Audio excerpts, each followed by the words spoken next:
আজকে বলবো নবীর প্রতি ঈমানের কথা, কারণ আজকের রাত হচ্ছে সেই রাত যে রাতে সরওয়ারে কায়নাত, বিশ্ব মানবতার মহানবী, গোটা বিশ্বের শোষিত নির্যাতিত নিপীড়িত জনতার মুক্তির দিশারি জনাবে মুহাম্মদ রাসূলুল্লাহ সাল্লাল্লাহু আলাইহি ওয়াসাল্লামের মেরাজ হয়েছিল যে পবিত্র রাতে, আজকের সেই পবিত্র রাত। কোন সুবহানাল্লাহ, জোরে বলেন আলহামদুলিল্লাহ। সেই জন্যে আজকে কথা বলবো নবীর ব্যাপারে, নবীর উপর ঈমানের ব্যাপারে। এই কারণেই আজকে বলবো, বাকি কথা আগামী বছর ইনশাআল্লাহ। তাওহীদের পর ইসলামের দ্বিতীয় যে মৌল বিশ্বাস, সেটার নামই হচ্ছে রিসালাত, সেটার নামই হচ্ছে নবুয়ত। যেরূপ ঈমানের ক্ষেত্রে তাওহীদের উপরে ঈমান আনা, তাওহীদ হচ্ছে দ্বীন, সেরকম আনুগত্যের ক্ষেত্রে নবুয়ত হচ্ছে প্রকৃত দ্বীন। নবুয়ত দ্বীন, তাওহীদ দ্বীন। নবী, নবুয়ত বা রিসালাত। নবী বলা হয় কাকে? একজনের বাণী আর একজনের কাছে যিনি পৌঁছায় দেন তাকে বলা হয় নবী, তাকে বলা হয় রাসূল। ইসলামের পরিভাষায় আল্লাহর বাণী যিনি মানুষের কাছে পৌঁছে দেন তাকে বলা হয় নবী। নবী সমস্ত কওমের জন্য আল্লাহ পাক পাঠিয়েছেন। ওয়ালিকুল্লি কওমিন হাদ, প্রত্যেক কওমের জন্য, জাতির জন্য আল্লাহ পাক হেদায়েতের জন্য নবী পাঠিয়েছেন। নবী পাঠানো আল্লাহর দায়িত্ব। হেদায়েতের জন্য আল্লাহ পাক এই পৃথিবীতে অসংখ্য নবী পাঠিয়েছেন। নবী আর রাসূল দুজনের মধ্যে পার্থক্য কি, এটা জানা দরকার। জানা দরকার কি না? নবী হচ্ছেন একজন মানুষ, তার উপরে আল্লাহ শরীয়ত নাজিল করেন, তিনি এই শরীয়তের প্রচার করবেন, কিন্তু প্রতিষ্ঠিত করার দায়িত্ব তার উপরে দেওয়া হয় না। প্রতিষ্ঠিত করার, প্রাণান্ত করার দায়িত্ব নাই, দায়িত্ব হলো প্রচার করার। তারা হলেন নবী। আর রাসূল তিনিও একজন মানুষ, শরীয়ত তার উপরে নাজিল হয়, তার দায়িত্ব হচ্ছে এটা প্রচার করা এবং এটাকে প্রতিষ্ঠিত করার জন্য প্রাণান্ত করা। এটাই হচ্ছে নবী এবং রাসূলের মধ্যে পার্থক্য। যেমন আল্লাহ সুবহানাহু ওয়া তাআলা তার রাসূলকে বলছেন, হুজুরকে বলছেন, ইয়া আইয়ুহার রাসূল বাল্লিগ মা উনজিলা ইলাইকা মির রাব্বিক। হে নবী, আপনার প্রভু আপনার প্রতি যা অবতীর্ণ করেছেন আপনি তা প্রচার করেন, আপনি তা মানুষকে শোনায় দেন। আপনি যদি তা না করেন তাহলে রিসালাতের দায়িত্ব পূর্ণ হলো না। রিসালাতের দায়িত্ব হলো আল্লাহ যা বলেছেন সে কথাগুলি প্রচার করে দেওয়া এবং তা প্রতিষ্ঠিত করার জন্য রাসূলদেরকে দায়িত্ব দেওয়া হয় পৃথিবীর বুকে তা প্রতিষ্ঠিত করার জন্য। নবী যারা, রাসূল যারা, আল্লাহ রাব্বুল আলামিন রাসূলদেরকে জননেতা বানিয়েছেন। নবীরা হলেন নেতা। নবীরা কি? জোরে বলেন কি? আল্লাহ পাক বলেন, ওয়াজআলনাহুম আইম্মাতান ইয়াহদুনা বিআমরিনা ওয়া আওহাইনা ইলাইহিম ফি'লাল খায়রাত। ওয়াজআলনাহুম আইম্মাতান ইয়াহদুনা বিআমরিনা। আর এইভাবে করে আমি নবীদেরকে জননেতা বানিয়েছি। আইম্মাতা, আমি তাদেরকে জননেতা বানিয়েছি। আর আমার নির্দেশে তারা জনগণকে হেদায়েত করবেন, এই দায়িত্ব দিয়েছি। ওহীর মাধ্যমে কল্যাণমূলক কাজ করার জন্য নির্দেশ দিয়েছি। তার ভেতরে হলো নামাজকে প্রতিষ্ঠা করা, যাকাত আদায় করা এবং বন্টন করা। এবং তারা সবাই ছিলেন আমার বান্দা। নবীরা সব আল্লাহর কি? আল্লাহর বান্দা। এবং তারা সবাই ছিলেন মানুষ। নবীরা সবাই কি? মানুষ। এবং তারা ছিলেন নেতা। আমরা যখন বলি আমার নেতা, তোমার নেতা বিশ্ব নবী মুস্তাফা সাল্লাল্লাহু আলাইহি ওয়াসাল্লাম, তখন আমাদের এক শ্রেণীর ভাইরা এ কথার উপরে আপত্তি তোলেন। তানারা বলেন যে এটা বলা ঠিক, নবীদের নেতা বলা ঠিক না। কেন? কয় যে অন্যান্য রাজনৈতিক দলেরা তারা স্লোগান দেয় আমার নেতা, তোমার নেতা, অমুক ছাতামাতা, এইসব কথা বলে। তো এইটার সাথে মুহাম্মদ সাল্লাল্লাহু আলাইহি ওয়াসাল্লামকে নেতা যদি বলি তাহলে এটা তো ঠিক হলো না। কি বলেন বলেন এরকম? আমার ভাইয়েরা, আল্লাহ নিজে বলেছেন নবীরা হচ্ছেন নেতা। ইমাম মানিত নেতা। রসুল হচ্ছেন ইমামুল মুরসালিন। সমস্ত রসুলদের নেতা কে? মুহাম্মদ সাল্লাল্লাহু আলাইহি ওয়াসাল্লাম। জোরে বলেন কে? ইমামুল মুরসালিন।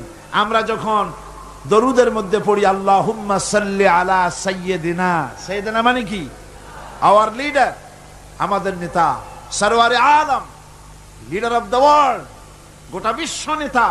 ইংরেজিতে বললে কোনো ক্ষতি নাই, আরবিতে বললে ক্ষতি নাই, উর্দুতে বললে ক্ষতি নাই, কিন্তু বাংলায় যদি বলি আমার নেতা, তোমার নেতা, তাহলে ওনারা আপত্তি তোলেন। বুঝি না মাতৃভাষার উপরে ওনাদের এই আপত্তিটা কেন?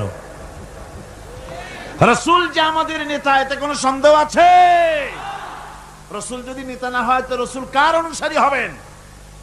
কথা তো দুটো হবে, হয় ইমাম না হয় মুক্তাদি, হয় নেতা না হয় অনুসারী। মুহাম্মদ সাল্লাল্লাহু আলাইহি ওয়াসাল্লাম সহ সমস্ত নবীরা নেতা। জোরে বলেন নবীরা কি? এই জন্য আমাদের প্রাণ প্রিয় স্লোগান নারায়ে তাকবীর আল্লাহু আকবারের পরেই তোমার নেতা আমার নেতা কি? হুজুর যে আমাদের নেতা, সে কথা বলতে কি আপনাদের মনে কোনো কষ্ট আছে? কোনো লজ্জা বা ভয় আছে? তাহলে জোরে সোরে চিল্লায় কন্ত তোমার নেতা আমার নেতা কে? আরো জোরে বলেন। রাসূল করিম সাল্লাল্লাহু আলাইহি ওয়াসাল্লাম, তিনি হচ্ছেন গোটা বিশ্ববাসীর নেতা। এখন পৃথিবীতে যত নবী এলেন, সমস্ত নবীরা হচ্ছেন মানুষ। সমস্ত নবীরা কি? জোরে কোন কি? অনেকে আছেন এ ব্যাপারে আপত্তি তোলেন, তারা বলেন না নবীরা মানুষ না। আচ্ছা, নবীরা যদি মানুষ না হয়, নবীরা কি? জেন। যদি জেন হয় তাহলে মানুষের চাইতে কি জেনের মর্যাদা বেশি? আচ্ছা, জেন না, মানুষও না, তবে কি ফেরেশতা? নবীরা যদি ফেরেশতা হয় তাহলে ফেরেশতার মর্যাদা মানুষের চাইতে বেশি না কম? মানুষের মর্যাদাই তো বেশি। সুতরাং নবীরা সব কি ছিলেন? বিশ্বাস করুন, আকীদাকে মজবুত করুন, সমস্ত নবীরা মানুষ ছিলেন। জোরে বলেন সমস্ত নবীরা কি? আল্লাহ রাব্বুল আলামিন তার সম্পর্কে বলেছেন, নবীজি সম্পর্কে আল্লাহ পাক বলেন, নবী আপনি বলে দেন, কুল ইন্নামা আনা বাশারুম মিসলুকুম ইউহা ইলাইয়া আন্নামা ইলাহুকুম ইলাহু ওয়াহিদ। ও নবী আপনি বলেন, আমি তোমাদের মতোই মানুষ। ইন্নামা আনা বাশারুম মিসলুকুম, কত সহজ কথা। ইন্নামা, ইন্নামা আসে হসরের জন্য। আমি তোমাদের মতোই মানুষ, এতে কোনো সন্দেহ নাই। ইন্নামা আনা বাশারুম মিসলুকুম, তোমাদের মতো মানুষ। পার্থক্য হচ্ছে আমার কাছে ওহী আসে। পার্থক্য হলো আমার কাছে ওহী আসে। আরো পার্থক্য আছে। বিদআতপন্থীরা তারা যেন কথায় কোনো ফাঁক না পায়, সেই জন্য আপনাকে জিনিসটা বুঝে নিতে হবে। ওরা বলে যে তাফসীরের মাহফিলে বলা হয় রসুল নাকি আমাদের মতো মানুষ, মানে আমরাও গুনাহ করি, রসুলও গুনাহ করে, আমরাও মিথ্যা কথা কই, রসুলও মিথ্যা কথা কয়, এই রকমের মানুষ। নাউযুবিল্লাহ। রসুল আমাদের মতো মানুষ কিরকম? তার ব্যাখ্যা হলো, মা বাপের, পুরুষ এবং স্ত্রীর দুজনের বিশেষ প্রক্রিয়ায় যেমন এই পৃথিবীতে মানুষ জন্মগ্রহণ করে, সমস্ত নবীরা সেইভাবে মায়ের পেট থেকে এসেছেন। এদিক থেকে আমাদের মতো মানুষ। সাধারণ মানুষেরা ঘুমায়, নবীরাও ঘুমান। সাধারণ মানুষেরা বাজার ঘাট করে, নবীরাও বাজার ঘাট করেছেন। নবীরা বিবাহ করেছেন, সাধারণ মানুষের মতোই বিবাহ করেছেন, বাচ্চা হয়েছে, খাওয়া দাওয়া করেছেন, পেশাব পায়খানা হয়েছে। মানুষে যা যা করে সব অনুরূপ ভাবে তারাও তাই করেন। এই হিসেবে তারা মানুষ। এই হিসেবে তারা কি? পার্থক্য কোথায়?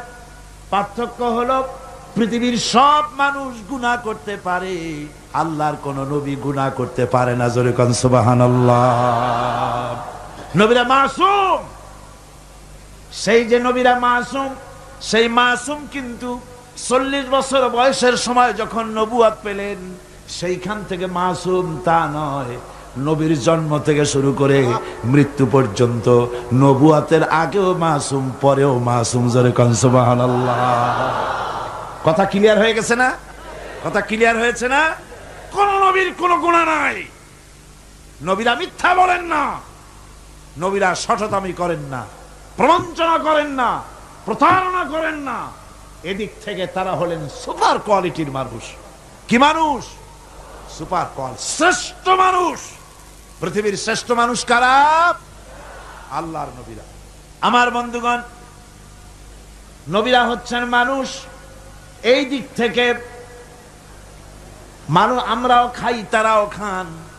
এই জন্য কাফেররা বলতো মা লে হাজার রাসূল, এ কি আশ্চর্য ধরনের রসুল, বাজারে যায় আমাদের মতো খানাফিনা করে, আমাদের মতো বিয়ে শাদী করে, কি আশ্চর্য ধরনের রসুল। ওরা আশ্চর্য হয়ে যেত, ওরা মনে করতো যে রসুল যিনি হবেন তিনি আবার এভাবে বাজারে যাবেন কেন, খাবেন কেন, তিনি একটা অতি মানব ধরনের হবেন, অতি মানব ধরনের তারা চিন্তা করত। আসলে আল্লাহ পাক মানুষের জন্য নবী, মানুষকেই নবী বানিয়ে সবচাইতে বড় ihsan করেছেন। কোন সুবহানাল্লাহ। আল্লাহ পাক কোরআনে কারীমের মধ্যে বলেন, এই পৃথিবীতে যদি ফেরেশতা বাস করত, মানুষ বাস না করে, কুল লাউ কানা ফিল আরদি মালাইকাতুন ইয়ামশুনা মুতমাইন্নিনা লানাজ্জালনা আলাইহিম মিনাস সামাই মালাকার রাসূলা।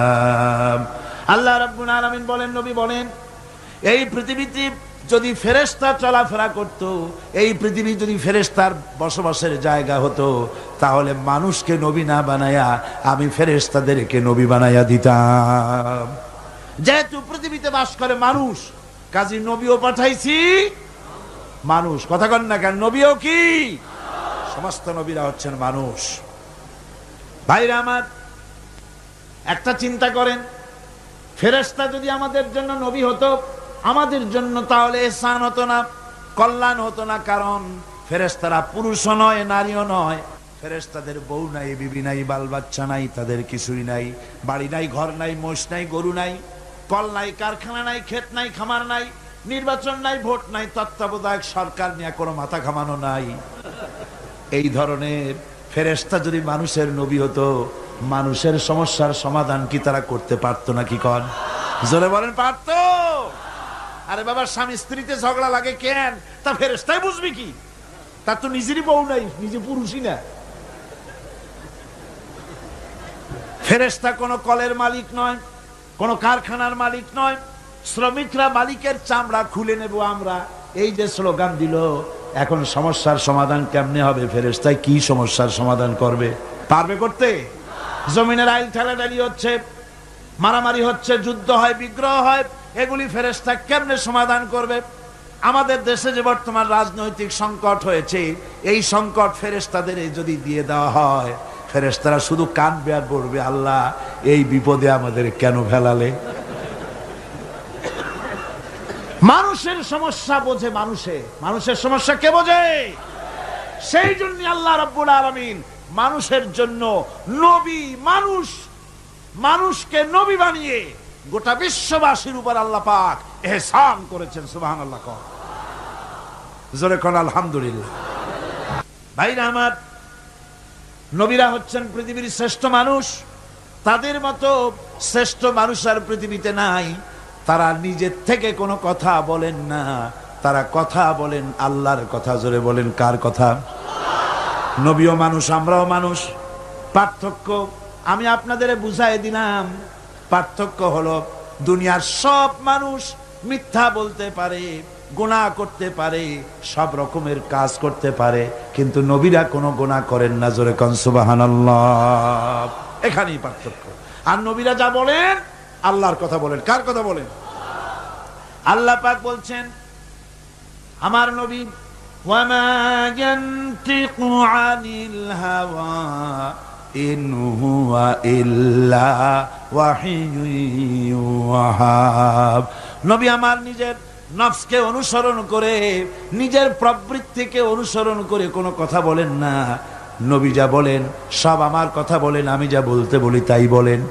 নবী যদি আমার থেকে আমি বলি নাই এমন কোন কথা যদি তিনি আমার নামে কোরআন শরীফের ভিতরে যদি ঢুকাই দিতেন, তাহলে কি করতাম শোনো, ফালাউ তাকাওয়ালা আলাইনা বা'দাল লাকাবিল লাখাযনা মিনহু বিল ইয়ামিন।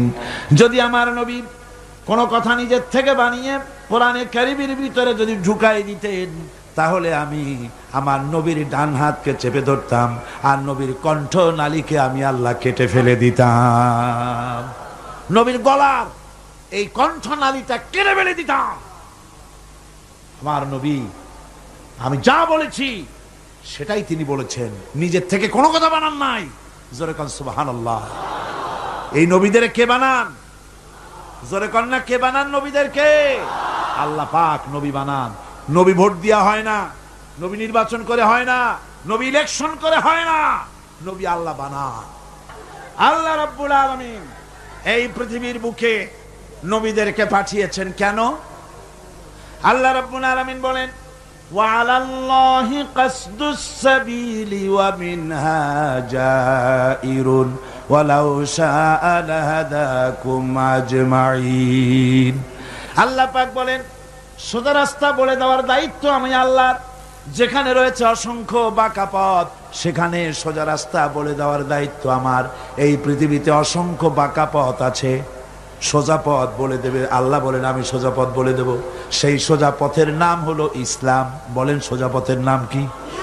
সবাই বলেন সোজা পথের নাম কি? সোজা পথ হলো ইসলাম। আর যত পথ আছে সব বাঁকা। ধর্মনিরপেক্ষতাবাদের পথ বাঁকা, সমাজতন্ত্রের পথ বাঁকা, পুঁজিবাদের পথ বাঁকা, জাতীয়তাবাদের পথ বাঁকা। সোজা রাস্তার নাম হলো ইসলাম। সোজা রাস্তার নাম কি? ইসলাম। এই ইসলামের রাস্তাকে দেখাবার জন্য আল্লাহ রাব্বুল আলামিন অসংখ্য পয়গম্বর দুনিয়ায় পাঠিয়েছেন আর নবীদেরকে নিজের পক্ষ থেকে হেদায়েত দিয়েছেন।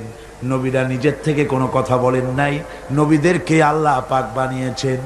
যে নবীর কথা আমি আজকে বলতে চাই আপনাদের সামনে, আমার আলোচনার মূল চারটা পয়েন্ট ছেড়ে দিয়ে নবুয়তের পয়েন্টকে নিয়ে এসেছি। যে কারণে সেটা হলো নবী মুহাম্মদ রাসূলুল্লাহ সাল্লাল্লাহু আলাইহি সাল্লামের কথা আজকে বলবো প্রাণ ভরে ইনশাআল্লাহ। আমার হুজুরের কথা বলবো আজকে। আজকে রাত হলো সেই রাত যে রাতে এই ধুলির ধরা থেকে আল্লাহ পাক তার হাবিবকে আরশে আজিমে নিয়ে গিয়েছিলেন। সুবহানাল্লাহ, সিল্লাহ কোন সুবহানাল্লাহ। এই পৃথিবীর মানুষগুলিকে উদ্ধার করার জন্য আল্লাহ নবীদের পাঠিয়েছেন। মানুষ তো আল্লাহ বানাইছেন, এ মানুষের স্রষ্টা কে? বলেন না কে?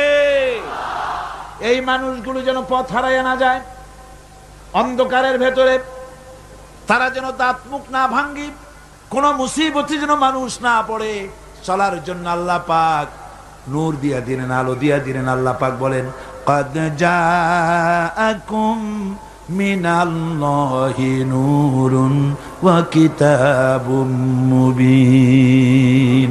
আমি আল্লাহর পক্ষ থেকে তোমাদের জন্য এসেছে আলো। এই নূর কি? হুজুর।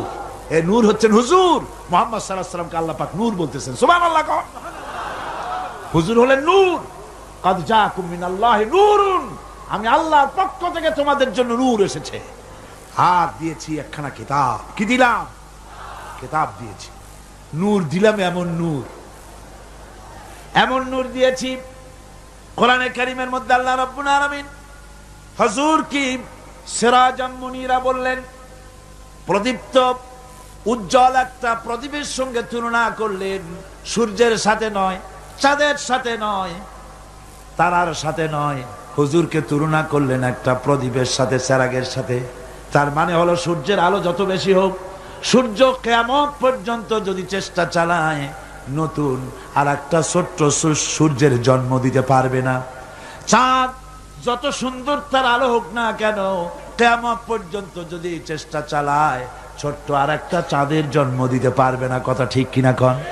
কিন্তু আপনি চিন্তা করেন, এই চট্টগ্রামে প্যারেড ময়দানের কাছে কারো বাড়িতে একটা মোমবাতিতে আলো জ্বলতেছে, সারা চিটাগংয়ে আর কোথাও আলো নাই।